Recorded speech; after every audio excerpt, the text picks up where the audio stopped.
So I was kind of telling the doctor that I'm having contractions, and she was kind of not sure because she was like, okay, I don't know, because you don't look like you're in labor. Then she put me on the monitor and she was like, okay, so you're definitely having contractions. And I don't even know how you're like standing here right now because trust me, I was in a lot of pain. But she wasn't even sure what was happening because nothing was happening basically except for the contractions. I wasn't dilating at all except for the 1 centimeter. I was just not moving any further than that. And this was, like I said, for 2 entire weeks. So on March 29th, I went back in and I was having terrible pain, contractions, and pressure. And basically, she was just like, listen, I think you have to make a decision. Um, Actually, I went in on the 28 also, and she told me to come back on the 29, to come back on the 29, and then she's like, you have to make a decision to either go in and get induced or to bear this out and let it happen naturally. And I remember after she told me that, I was just a mess because I really, really wanted it to happen naturally, and it just wasn't happening. And I just felt like I was going against nature and what God was doing, and it was hard. So I decided after praying about it and everything for the entire day that I was gonna go in and get an induction because I was having really, really, really, really bad contractions. When before I went in, I remember that I prayed about it and I was like, listen, God, if I should do it this way, just let the pain come on a little bit harder, and that's the sign that you want me to go in. And I came home and I laid in bed, and I remember the pain got so intense that I started to cry. And I was like, all right, that's my cue. I'm going in. I went in at around 3 o'clock, something after 3, maybe minutes to 4. I'm not sure exactly what time I went in, but I know it was around that time. And when I got there, my doctor wasn't there, but she obviously called it in, and the lady was like, oh, one lady was like, you know you're staying, right? And I was like, yeah, I think so. But then a nurse came in and she hooked me up and she was like, well, you are having contractions, but she checked me and I wasn't like dilated any more than 1 and something centimeters. So she was like, well, after a few minutes, after a few hours, if you don't dilate anymore, we're gonna send you home. So I thought that I was gonna go back home, but it turned out that I stayed, and well, they hooked me up, got me some pitocin, and we're on our way. I decided that I didn't want the epidural. I wanted to do this the natural way. Remember, I was in pain for 2 weeks and I was exhausted, but I still decided I wanted to go the natural route. So, I went without the epidural for about 12 hours, I think, and the pain just got so bad. I remember everything just came on like one time.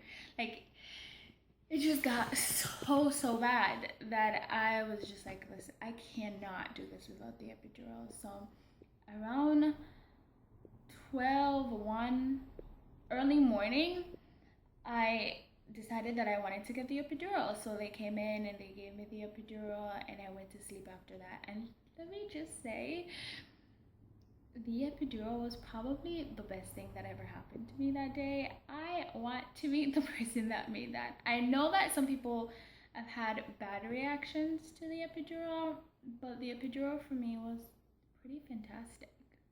Anyways, in the morning, I woke up and I remember them waking me up. They checked me and they were like, you still haven't dilated. We're just gonna turn this Pitocin up a little bit more.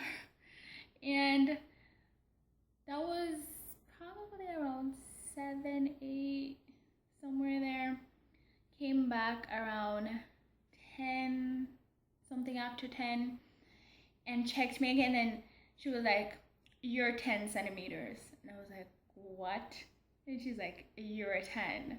Well, we're gonna do this. We're just gonna get your doctor and we're on our way. And they left for a while, and this was probably about after 11 something, because yeah, this was after 11. She was like, you're a 10. And they came back and got my doctor. My doctor came in. She was like, okay, so we're gonna do this. We're just gonna get everybody together, get these equipments together, and then it's time for you to push. Okay, they came back in and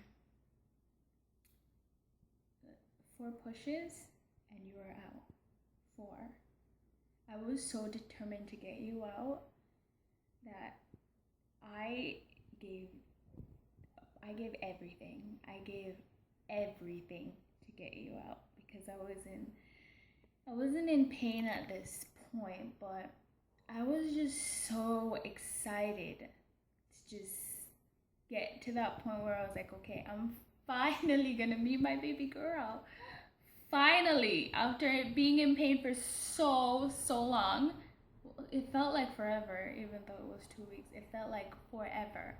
And I was finally gonna meet you, and yeah, I gave everything in 4 pushes, and here you come. And 2 times in between, I got, like, when your head came out, I got to touch you and feel the head. And then when you came out a little bit further, she was like, do you want to touch her again? And I was like, yes, I would love to. And I got to touch you again and feel your head and everything. And one more push and you came out, and you did not cry. You just didn't cry. I started freaking out. I was like, why isn't she crying? And the nurse, whoever it was just like, no, we just need to get her mad.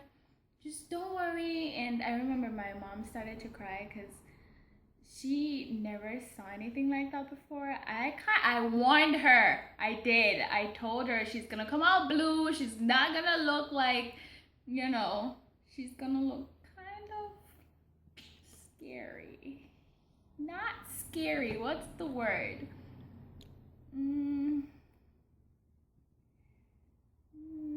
Not blue. You're not breathing. Like, you're not breathing. You're gonna look blue. So she started crying because she was like, oh my God, something's wrong. And I started freaking out because I was like, oh my God, what is wrong? She's not crying or anything. And the doctor was just like, we need to get her mad. Don't worry. We didn't get a chance to do skin to skin right then because they had to take you away to get all those stuff out of your nose and out of your mouth and everything. And then you let out this scream. And that right there, like, that was everything for me, because then I knew that everything was fine. And I was like, yes. And I remember they picked you up and they brought you over and they laid you on my chest. And I held you, and I just remember that feeling of just holding you. I will never forget that feeling. It felt amazing. I felt more love right in that moment than I felt in my entire life. The love that you have for a child is honestly, it's different. The love that you have for your child, it's nothing that I've ever felt before. And I can proudly say that I felt in that moment something that I've never felt throughout my entire life, and I'll never forget it. And I'm still feeling that love, and I love you all so dearly.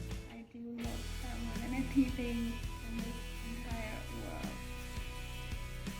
But you were fine, and then Daddy got to hold you, and they brought and I got to hold you. Then Uncle Sean came back in and he got to hold you. And you really never stop. You're kind of a whiny little baby, but that's okay, because I know you were just trying to get used to your big old new world, and I love every minute of it, and I would never, ever change it for the world. Never. I know this is just a short, quick version